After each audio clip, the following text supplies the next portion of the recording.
Boa tarde a todos. Que Jesus nos envolva sempre nessas vibrações de carinho.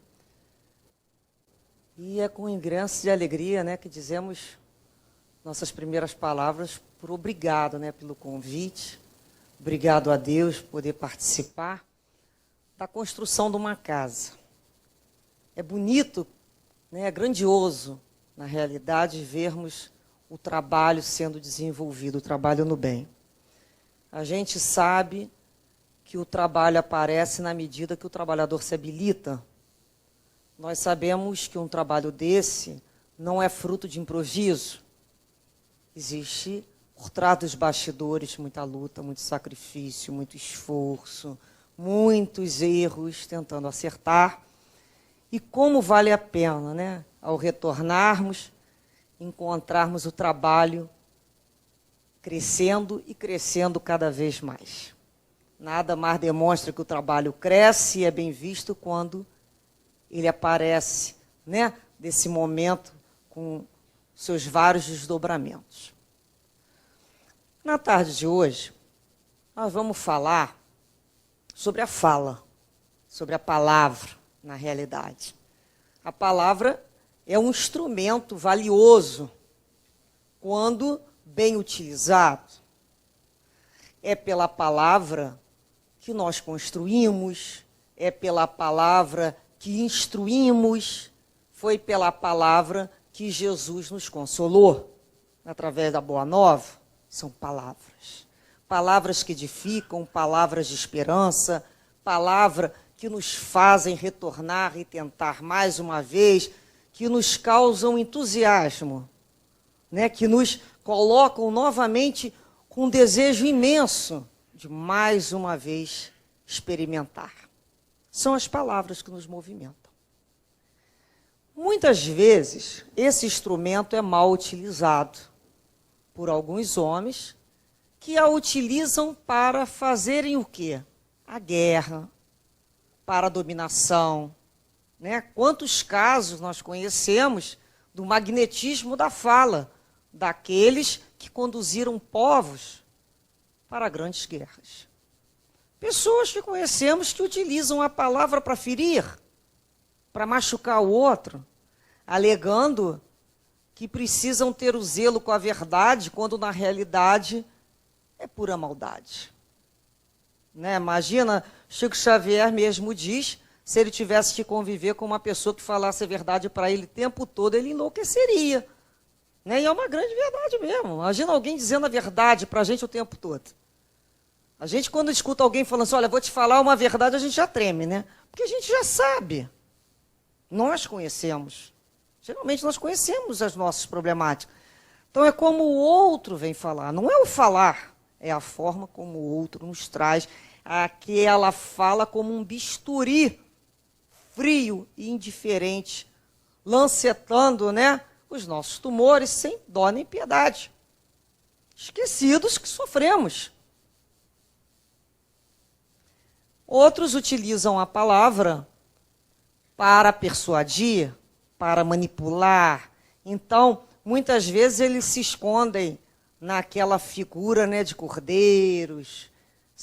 Às vezes são criaturas até que usam muito diminutivo, bonitinho, lindinho, queridinho, e vai buscando infiltrar em nossa vida para mais saber e dali poder retirar o que lhe interessa para fazer as suas manipulações. Outros falam muito, geralmente por não terem nada a dizer. Quando a gente fala muito é porque não tem muito o que dizer. Nos tempos atuais, né, no mundo aí da internet, dos faces, o que mais acontece é as pessoas estarem falando. Todo mundo quer falar, todo mundo quer comentar, todo mundo quer dar sua opinião, como se a gente tivesse ficado reprimido séculos. Então todo mundo comenta tudo, sem o menor compromisso com a responsabilidade daquele comentário. Reproduzindo inúmeras vezes falas e textos, sem buscar a fonte, sem procurar saber se aquilo é verdade. Brincando com vidas de outras criaturas. Se colocando em posições de julgadores alheios, como se tivessem para isso, né, condições. E nós sabemos que não temos. O único que tem condição a julgar é Deus, porque nos ama com essa condição. Então nós vamos percebendo que falar é muito importante, sim. Né? A palavra, ela é de prata, mas o silêncio, ele é de ouro. Então, quando nós não temos o que dizer para o outro, que o edifique, que o melhore, que o construa, a melhor coisa que temos a fazer é nos calarmos. É aprender o valor do silêncio. A gente se cala. Quando, né, a gente recorda agora que, há algumas décadas atrás, as misses, né, elas eram ensinadas a dar depoimento. E a fala era o seguinte: bem, sobre esse assunto, não me sinto em condições, né, de comentar. Era uma saída elegante e que não entrava para demonstrar a própria ignorância, porque muitas vezes, quando saímos a comentar aquilo que não conhecemos, na realidade, demonstramos o quanto ainda somos ignorantes sobre aquele aspecto. Bem, nós vamos lembrar no Evangelho também que Kardec, no capítulo dos misericordiosos, ele inicia com a questão, no item 16, da indulgência. Ele vai falar sobre a indulgência. E, em contrário à indulgência, ele vai falar sobre o maledicente, sobre a maledicência. Então, o que nós poderíamos falar sobre o indulgente? O indulgente é aquela criatura que ela não vê defeito no outro. Ela não vê. Porque o nível de pensamento dela é tão elevado que ela só repara aquilo que tem afinidade com a elevação do pensamento dela. Lembra quando Jesus falou: quando os seus olhos forem bons, todo o teu corpo será são? Então ele não vê. E se ele vê o erro? Às vezes o erro está ali. O erro está sendo visto. O que o indulgente faz? Ele aprende com o erro. O que eu posso aprender com esse erro aqui do companheiro? Será que eu não tenho isso em mim? Então, olha só o erro do companheiro que eu estou achando como erro, eu vou aprender para não fazer da mesma maneira. E esquece, não comenta, não passa aquilo para ninguém. Caso um maledicente tenha reparado aquele erro, o que aquela criatura indulgente faz? Ela arranja uma desculpa. Ela busca amenizar aquela situação de uma forma verdadeira. Qual não seria a forma verdadeira, né? Às vezes, a criatura, ela usa da maldade quando está defendendo o outro. É aquela história no local de trabalho. Fulano, né? Realmente eu estou muito preocupada com ele. Está chegando sempre atrasado, né? Já viu? Estou preocupado demais, mas está sempre atrasado. Está desatento. Outro dia deixou o relatório sem entregar. Mas eu estou muito preocupado. Quer dizer, você, na realidade, está fazendo sobressair lá a dificuldade do companheiro. Porque quem ajuda, quem quer ajudar, não fica demonstrando a crítica do outro. Ajuda de uma outra maneira, não dessa forma coletiva. Então a gente começa a reparar como é que é a figura do olhar indulgente. Nós temos, né, uma história de Jesus que não encontra-se no Evangelho, mas ela é contada largamente, que Jesus, caminhando com os seus discípulos, encontrou no caminho um cão, já morto há muito tempo. E aquele cão começou, né, já naquele estado já de decomposição, aquele mau cheiro. E os discípulos chegaram perto e falaram assim: nossa, que cheiro ruim. E Jesus fez o quê? Jesus se aproximou daquele cão e falou: mas olha que belos dentes tem esse animal. Que belos dentes tem esse animal. Ou seja, sempre temos a oportunidade de buscar o lado bom daquela história. Então, naquele tomate podre, tem a semente boa. Então, é o nosso olhar que vai aprender por um processo de condicionamento, a buscar o que aquela situação tem de melhor. E vamos reter o que é bom. Que nem Paulo nos ensinou, retém o que é bom. O que não é bom, você não retém, ué. É a opinião do outro. Aquilo é bom para você, guarda. Então a gente começa a buscar, a trabalhar o lado bom do outro. O lado bom daquela criatura. E muitas vezes a criatura fala, ah, não, eu estou muito preocupada, eu vou disfarçar. Eu estou falando isso porque eu gosto de fulano. Eu quero o melhor para ele. Aí vai, conta lá toda a dificuldade em detalhes que o outro nem sabia. Como se eu pudesse ensinar. Eu já estou cometendo um grande erro. Eu adoro histórias, né? Eu acho que as histórias elas servem assim para ilustrar e eu nunca mais esqueço. É linguagem infantil mesmo. Me lembro daquela história daquele casal novo, né? Que foi morar naquela casa pela primeira vez e eles tomando café da manhã, a mulher falava assim, nossa, a vizinha botou agora os lençóis ali na corda. Que lençol mal lavado, sujo. Se eu tivesse intimidade com ela, eu perguntava para ela se ela quer que eu ensine ela a lavar lençol. Aí passaram-se 3 dias, volta de tomar café da manhã, ela olha de novo pela janela dela e fala, nossa, tá lá ela estendendo lençol de novo. Mas que lençol sujo, escuro, encardido. Será que ela não sabe um sabão em pó melhor, não? Ah, se eu tivesse intimidade com ela, eu ia lá e ensinar ela a lavar aquele lençol. Até que uma determinada manhã ela acordou e falou, poxa, até que enfim. Ela aprendeu lá, a vizinha, falou para o marido, né? Olha só, o marido, ela aprendeu a lavar os lençóis. Está tudo clarinho, branquinho, bonitinho. Deve ter sido a outra vizinha que ensinou, né? Porque eu não fui. Aí o marido não. Eu que levantei mais cedo e limpei aqui a vidraça aqui da nossa janela, que está muito suja. Então, muitas vezes, a gente tem que limpar a nossa vidraça. É o nosso olhar que está poluído. É a nossa lente que é muito escura. É a forma que nós olhamos o mundo é que está contaminada. Tem criaturas que têm aquele poder de chegar, que está tudo bonito, que você se sente lindo, você pergunta a pessoa, como é que eu estou? Mas... Quando ela começa com mais, ela vai elencar uns 20 itens errados. Aí você fala, caramba, mas não salvou nada. Nada, não salvou nada, vai melhorar, né? Então, a gente fica pensando... Esse rigor todo, esse exame todo rigoroso, ele é para o crescimento dentro de uma medida. Fora disso é o quê? Processo de projeção, é maldade mesmo do outro.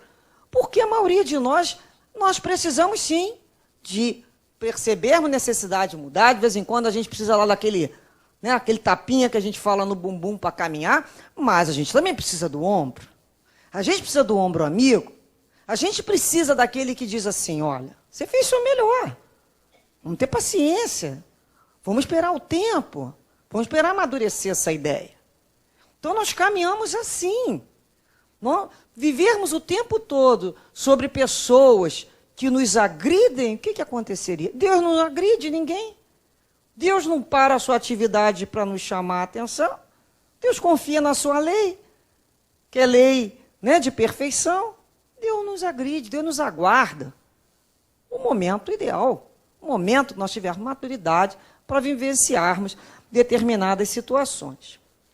Bem, em contrapartida, vamos lembrar aqui então, se falamos da indulgência, vamos falar da maledicência, né?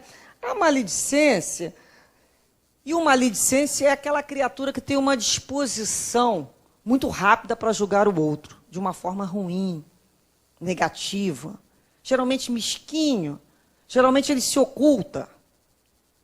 Repara bem, tem uma disposição para julgar o outro. Quem julga o irmão, Tiago nos diz, não julgue o irmão. Porque quem julga o irmão está julgando a lei. E quem julga a lei já não é irmão. Quem somos nós para julgar a lei? Se não fui eu que fiz a lei. Se eu sou aprendiz da lei. Então a gente começa a pensar, por que essa necessidade de julgar? O julgamento, ele é típico de criaturas muito orgulhosas, uma necessidade de orgulho muito grande. nós podemos viver em ritmo de cooperação, um com os outros, nos ajudando, ou no ritmo de competição. Quem é melhor? Quem sabe mais? Quem faz mais? Em todo, quem sofre mais? É uma verdadeira competição. Então, algumas pessoas só conseguem se comunicar com o outro na competitividade. Ela não consegue entender o que é ser cooperativo. Aquelas pessoas, você pensa que eu vou ensinar o pulo do gato? Não tem gente que fala isso? Dá a receita e falta um detalhe principal. Ué? Né? Como se fosse acontecer o quê? Né? É a relação competitiva. Típico de pessoas o quê? Com um complexo de inferioridade muito grande, naturalmente. Se sentem pequenas. Por se sentirem pequenas e não conseguirem se elevar, qual é a lei? Corta a cabeça do outro, que está mais alto. É mais prático do que elevar-se. Então, aquele que está mais alto perto dela, ela corta a cabeça. Ela elimina. Como se fosse possível. São o que essas pessoas fazem. Né? A gente percebe a malícia de algumas colocações. Para que elas o quê? Cresçam. Você viu aquela mulher? Nossa, mulher vulgar, né? Você viu? Você viu a roupa dela? Falando, vamos dizer para o marido. Você viu a roupa dela? Que decote, né? Vulgar, né? Muito vulgar. Tradução. Repara como eu sou melhor, dá graças a Deus que está comigo. Não é mais ou menos assim? Quando a gente ressalta muito aquilo que nos incomoda no outro, é para você reparar o quanto que eu sou melhor. Olha como é que eu sou melhor. Você viu como é que fulano fala? Nossa. Repara em mim. É como se eu dissesse assim, tradução, repara em mim. Então, nós começamos a perceber que é esse orgulho desmedido, que nunca pode ser contrariado e que tem medo de ser confrontado com o outro, ele sempre quer se colocar acima. Vai abaixar o outro. É a relação ainda medíocre. Ele não sobe. Porque uma coisa é você olhar o outro e falar, nossa, que bonito. Pô, eu também quero fazer assim. Pô, fulano me inspirou. Eu também quero crescer. E vai lá e faz esforço. Que Deus ajude, criatura, e me ajude também. Fulano foi um inspirador na minha vida. Isso é bonito. O outro é o nosso inspirador. Mas eu não tenho condições. Não quero fazer o esforço que o outro faz. Então, o que é melhor? Arrasa o outro. Nossa, você viu como é que fulano é fútil? Também. Olha lá, conseguiu emagrecer, mas a vida é fútil. Pá, né? E a gente não quer levantar cedo. Aí chama outro de fútil. Fala que o outro não tem o que fazer. Quando você vai descobrir a vida do outro, é muito mais trabalhosa do que a nossa. Inventa outro problema lá. Ou seja, é sempre uma posição de sobressair naquela relação competitiva. Sempre essa necessidade. E as nossas relações sociais, as nossas reuniões sociais, são verdadeira academia de processo competitivo. São aquelas rodinhas, né? É como se preparasse a mesa. E o que nos atrai amigos? Falar mal de alguém. É falar mal de alguém. Começa como? Sabe de fulano? Espera aí um minutinho que eu vou beber uma água. Não começa a contar, não. Não começa a contar que eu vou beber água no banheiro. Então a pessoa se prepara. O outro arranja uma cadeira melhor. Conta. O que é isso, gente? Que doença é essa? Mas é picante, melhor ainda. Quanto mais picante, mais complicada for a história, a gente se alimenta da desgraça alheia. O que é isso? Então vem o nome de alguém para Berlinda, enquanto se serve lá uns aperitivos e umas entradinhas, e o nome da pessoa está ali no meio daquelas entradinhas, a entrada. E cada um vai beliscando um pouquinho do nome daquela pessoa, na ausência dela. Mas eu soube disso também. Ah, mas... E disso você soube, é mesmo? Aí quando começa... E fulano, lembra? Lembro. O que aconteceu? Você lembra de fulano? Ih, vou te contar. Aí começa. Então a gente começa a reparar que não sobra ninguém. Quando é que a conversa acaba? Quando já matou todo mundo. Acabou igual aqueles filmes. Acabou, não tem mais ninguém vivo. Tem mais alguém para a gente falar? Não, então, o que é fazendo aqui? Porque a história está ali falando do outro. Muitas vezes. E não sobra ninguém. Aí a gente pensa assim, mas fulano, um trabalhador maravilhoso. Ah, vai encontrar um defeito. Vai. É uma questão de tempo, né? Aquela mulher linda de morrer, ela tem uma cárie no molar. Não é possível. Não é possível. Ela tem uma cárie no molar, tem um problema de joanete. Não tem perfeição. A gente vai encontrar um defeito dela para falar. E as instituições também são assim. Porque instituições e ser coletivo são formados por nós.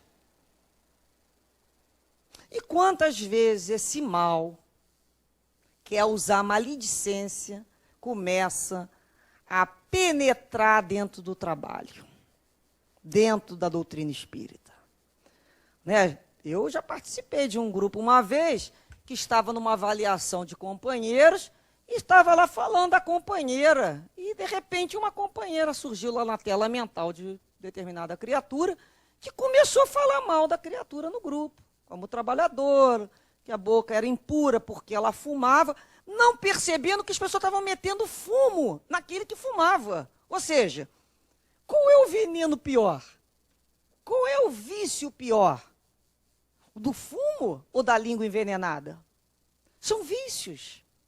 Existe o vício químico, mas o vício de comportamento é um vício. Foi condicionado a se reunir para fazer aquele tipo de associação. É um vício. Que, da mesma forma do outro, tem que ser desfeito, tem que ser reconduzido, tem que ser compreendido na sua origem. Por que dessa necessidade? Então, o companheiro, ele tem defeitos como eu tenho defeitos. Ele tem um, eu tenho outro. Ele tem um vício, eu tenho outro. E não é momento, na ausência de ninguém, para, né, levantarmos a personalidade em seus detalhes ruins. Não é momento. Muito menos numa casa espírita, muito menos numa reunião, onde os nossos guias estão próximos a cada um de nós. Nós nunca ouvimos um benfeitor, um guia espiritual, né, utilizar a sua escrita, sua fala, para denigrir quem quer que seja. Jamais. Jamais. Eles se calam. Eles se calam. Portanto, todos passamos, iremos passar, quer como sujeitos ativos ou passivos dessa relação. Até Jesus vivenciou, né, essa calúnia, maledicência, até que foi crucificado. Então, nós vamos lembrar do Mestre. Em todos os momentos da nossa vida, se existe o que nós podemos dizer, um condicionamento, né, a gente começa a pensar, o que Jesus nos ensinou? Como é que Jesus abordou esse tema? Porque o Evangelho é a bússola. Toda vez que nós temos essa dificuldade, como é que eu faço nessa situação? Vamos abrir lá o Evangelho. O que Jesus falou sobre isso aqui, sobre o julgamento? A gente lembra logo lá da mulher adúltera. Não é aquela passagem com a mulher adúltera? Quando ele fala, aquele que tiver sem pecado, atire a sua primeira pedra. Que processo foi esse que Jesus nos ensinou? Processo da introspecção. Ele sabia que aquele momento ali é utilizado como um dreno, onde a gente projeta no outro as nossas frustrações. Nós somos criaturas completamente frustradas com uma série de situações, mal resolvidas. Então, a gente drena isso no outro, a gente projeta para o outro. É o famoso, né? É o bode expiatório, onde ele vai ter que se acertar lá com a lei, então a gente joga para o outro. Então, Jesus, naquele momento, ele muda a projeção para você falar assim, vamos fazer processo de introspecção? Vamos olhar para dentro de si? E um a um foi indo embora. Assim como nós. Qualquer um de nós que tenha coragem de se olhar realmente, nunca mais abre a boca para falar de ninguém. É só a gente se olhar. É reparar no outro o que ele tem, porque me chama a atenção, porque eu estou projetando, e buscar dentro de mim, que com certeza eu tenho. Em outra escala, em outra matiz, mas eu tenho. Então, o processo de introspecção. É quando a gente vai ver que Jesus falou o que para essa mulher? Onde estão os teus acusadores? Não ficou mais nenhum. Ele falou assim, eu também não vou acusar. Olha, se Jesus, que é Jesus, não acusou a mulher, eu vou acusar? Reparem como é que a gente quer se arvorar em juízo. Jesus não julgou. Naquele momento, ele, claro, continuou escrevendo lá na areia. Olha, minha filha, ele não concordou com o comportamento equivocado. Ele não bateu palma para o equívoco, mas ele não julgou a criatura. Uma coisa é comportamento, outra coisa é criatura. Então, ele falou, minha filha, vai e não peques mais. Ou seja, não erre mais nessa situação, mas vai. Então, tem a criatura e o comportamento da criatura. Então, a criatura somos nós. Todos nós somos muito parecidos nos nossos defeitos. Muito próximos. Porque somos espíritos ainda oriundos de muita complicação. Muitas dificuldades nos seus relacionamentos. Pessoas mesmo confusas. Criamos uma série de nós. Nessa encarnação e nas anteriores. Que hoje nos é dado para desfazer esse nó. Está aí, meu filho, tudo que você fez de nó está aí na tua vida. Agora, desfaz. O que a gente está fazendo muitas vezes nessa vida? Desfazer nó.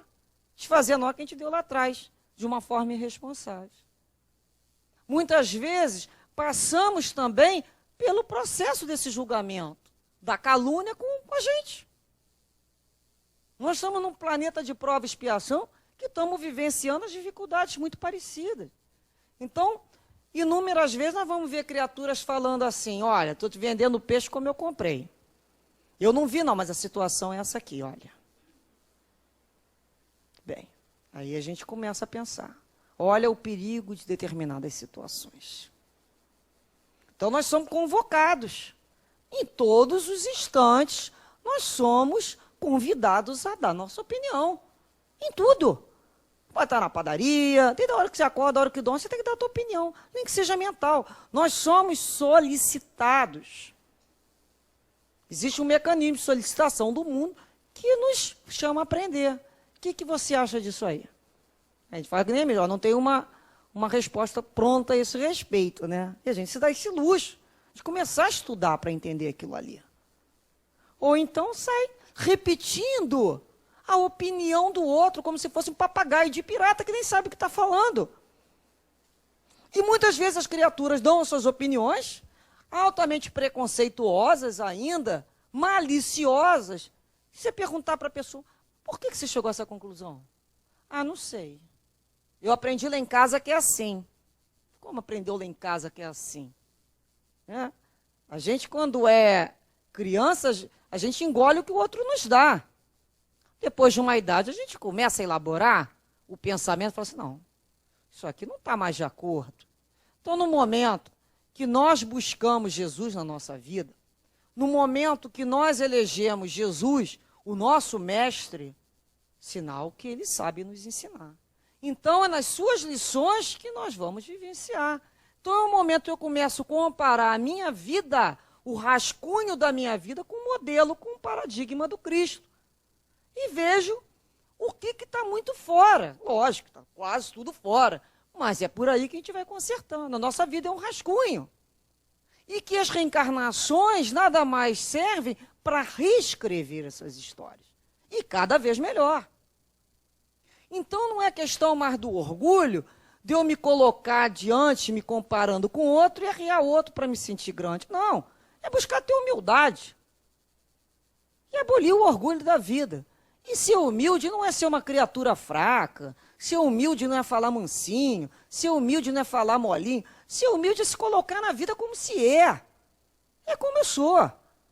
Você sabe aquilo? Sei. Você sabe aquilo? Não. Aquilo eu não sei. Repara que Jesus, a gente tem que reparar que Jesus, quando Pilatos pergunta a ele, tu és rei? Ele, tu dizes que eu sou rei. Mas quando lá o moço rico chama de bom, ele fala, não, bom só o Pai. Então ele sabia se colocar, aquilo que ele sabia, aquilo que ele não era. A relação é quando a gente começa da humildade, sem aquela falsa modéstia. Ah, quem sou eu para fazer esse ovo frito? Né? A pessoa às vezes é uma cozinheira maravilhosa. Isso também não serve para nada. Isso é falsa modéstia? Isso não leva a nada. Então, olha, isso aqui eu faço, isso aqui eu estou aprendendo, isso aqui eu já sei fazer um pouquinho melhor. É criatura que se localiza, não tem que se medir com ninguém, é com ela mesmo. A gente vai percebendo que a nossa avaliação não é com o outro, é com ela mesmo. A casa está sendo avaliada com o que ela começou, pequenininha, está uma casa grande, tem que ser avaliada com outras casas. Cada um tem a sua história, cada um tem a sua beleza, cada um tem o seu contorno. Isso não tem como se comparar. Cada espírito é um universo por si só. Então a gente começa a comparar com a gente, olha, em relação a ontem, pô, já estou muito melhor. E amanhã vou estar melhor ainda, se Deus quiser. Porque eu quero conquistar. Então a gente começa a lembrar que quando nós dizemos que queremos seguir Jesus, que buscamos ser cristãos, na realidade, a gente está buscando que lado desse cristianismo? É para a gente pensar. Como é que a gente se coloca como cristão? Será que muitas vezes a gente não esquece qual é a marca do Cristo? A gente quer ser cristão, mas não quer ter a marca do Cristo. Qual é a marca do Cristo? É a marca da renúncia. Ele abre mão para que seja feita a vontade do Pai. Então, Jesus caminha o tempo todo auxiliando, ajudando, esclarecendo e consolando. Ele não perde tempo.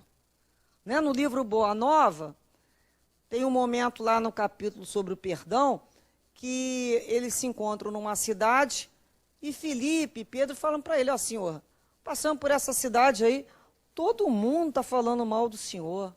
Falaram coisas horríveis a seu respeito. O Senhor não vai fazer nada?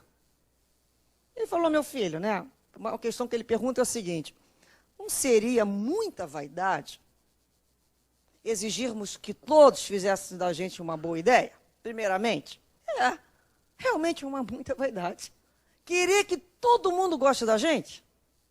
Se isso não seria caminhar na porta larga da vida, agradando gregos e troianos, em algum momento você não vai agradar alguém. É natural. Então foi o que Jesus coloca, não é muita vaidade, não é muita pretensão, querer viver de uma maneira sendo benquisto por todo mundo, isso é até um mau sinal, aquele que é benquisto por todo mundo, geralmente são aquelas criaturas que andam em cima do muro, que não vão nem para lá, nem para cá, o que a gente chama de morno, né? Que no Evangelho de João fala, oxalá fosse quente ou frio, que morno eu vomito na minha boca, são aquelas criaturas indiferentes, que querem passar a vida sem se colocarem na indisposição com o outro, abrindo mão de seus princípios. Olha, pode ser assim, mas se você ficar chateado, pode ser assado. Não, tem hora que, como Jesus falou, assim, sim, não, não. Nós temos princípios. Nós temos princípios, sim. E a gente caminha, o outro não quer caminhar, a gente respeita. É viva e deixa o outro viver como ele quer. Como é que ele acha melhor? A nossa função é passar para ele essa ideia. Ele não quer. O que Jesus ensinou? Sacode as sandálias, a tua poeira e vai embora dessa cidade. E deixa ele e vai embora. Deixa a poeira na própria cidade. A gente não tem que obrigar o outro. Tem que respeitar o outro. É o respeito. Então a gente começa a compreender que nós somos carecedores de muita compreensão com o outro. Não é mesmo? A gente, quando começa a se olhar, a gente, quando começa a perceber os nossos defeitos, as nossas dificuldades, né? Tem uma hora que a gente fala assim, nossa, essa luz da doutrina espírita é maravilhosa quando entra, mas quando clareia, o que eu tenho lá dentro, olha, tem que ter muita confiança, porque é um projeto longo. Então, a gente começa a se olhar, a se ver. Não perde mais tempo com o outro, não, porque a gente acha sempre que o outro está até melhor do que a gente está conhecendo tão bem, que a gente fala assim, nossa, como eu tenho dificuldade. E a gente, às vezes, quer virar para o outro e falar assim, olha, tem um pouquinho de paciência comigo. Ó, não leva a mal da maneira que eu te falei, não. Ó, me perdoa essa minha grosseria. Ó, desculpa essa minha maneira de colocar as coisas. Eu ainda sou muito impulsiva.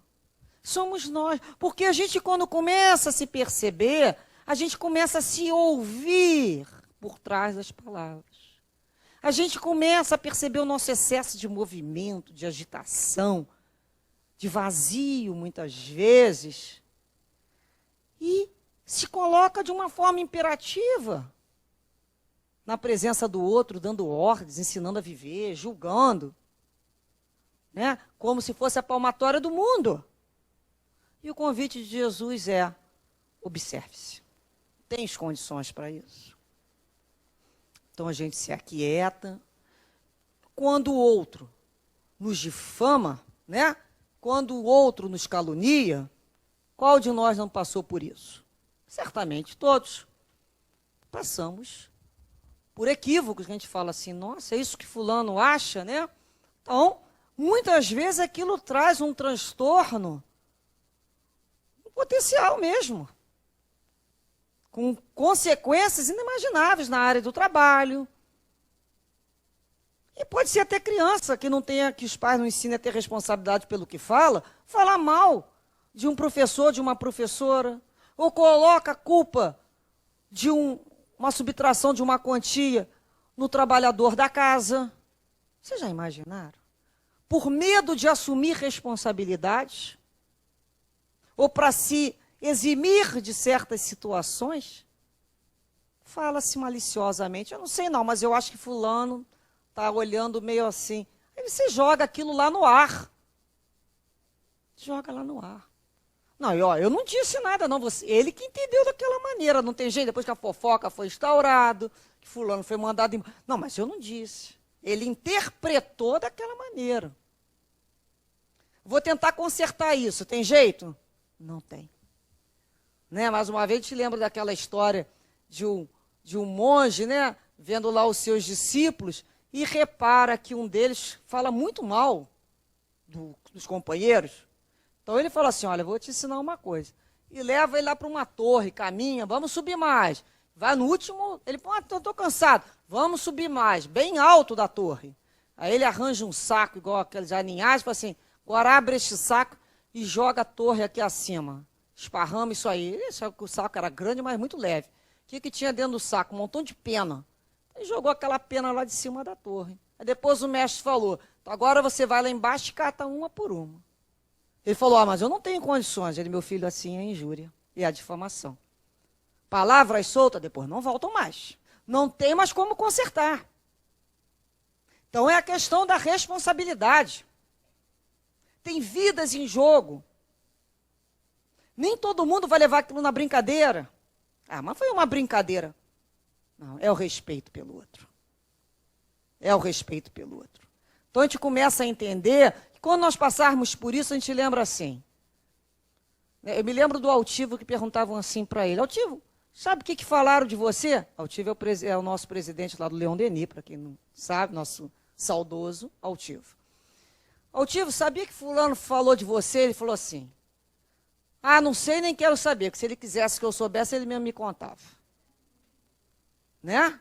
Ou seja, nós temos que ser a estação terminal. Não quero saber. Então, o que o outro falou de mim, eu também não tenho que perder tempo me defendendo, não. Porque a minha própria vida que vai explicar aquilo ali. Já tentou ver alguém dizendo que não é louco? O que acontece? Fica maluco, não fica? Olha, eu não sou maluco, eu não sou maluco. A vida é assim, quando você começa a se explicar muito, primeiro que a gente não consegue se defender sem acusar alguém. A gente sempre se defende acusando uma outra criatura. A gente ainda não sabe fazer defesas. Então, a gente acaba arrastando uma série de testemunhas juntos. Então, a criatura, quando fala, está falando de mim? A gente conversa com aquelas pessoas que realmente nos conhecem e que, se for um chefe hierárquico, merece aquela explicação. E a gente lembra o seguinte, a palavra realmente movimenta, mas o exemplo arrasta multidões. Então, é a nossa própria vida que vai dizer que se aquilo era verdade, se aquilo era mentira. E temos que passar por aquela situação.